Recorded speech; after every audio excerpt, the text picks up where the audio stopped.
Okay, in this lesson we will be looking at reminding you about the distributive property. Some people know the distributive property as the rainbow property. But distribute means that you take what's out in front of a quantity and you multiply it through the entire quantity.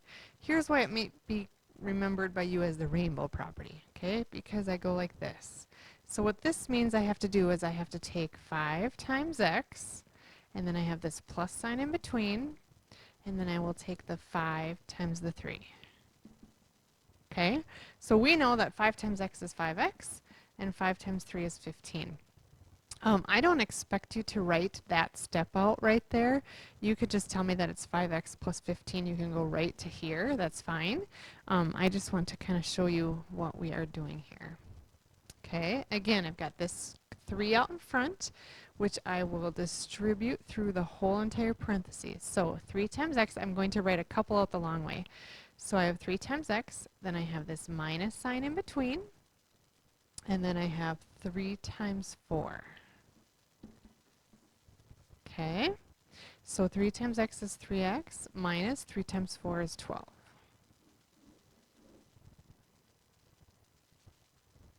All right, this time I have the number that I want to distribute in the back.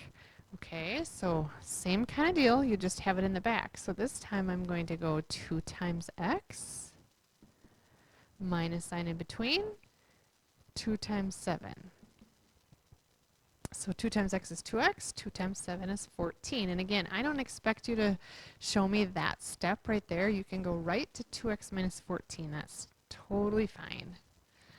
All right, here this is the same concept, except for now you have 3 quantities, or 3 terms that you're distributing amongst. So here we go.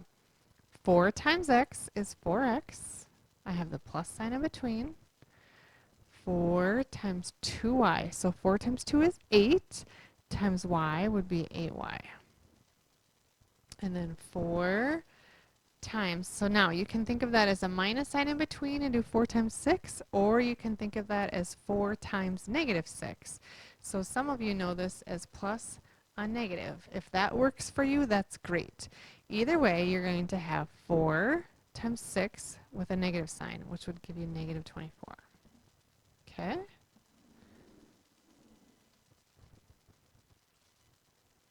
All right, here we have a fraction, and I just don't want you to have fraction phobia, so here we go. 6 times x, I'm not worried about, is 6x. Okay, now 6 times 1/3. Okay, don't freak out. 6 times 1/3. Remember, this is 6 over 1. When you multiply fractions, you multiply across the top, you multiply across the bottom. If I multiply across the top, I have 6/3. 6 divided by 3, we know is 2. So don't freak out about fractions. 6 times 1/3 is 2. And by the way, multiplying by 1/3 is the same as dividing by 3. All right, here's one where people will make a super common mistake. People all the time say that x times x is 2x. X plus x is 2x, but x times x is x squared. Okay? And then x times 4 is 4x. So that's what this one should look like. All right, and our last one in this little section, x times y will just give me xy. And x times positive 3 is 3x. So that's what I should get here. All right.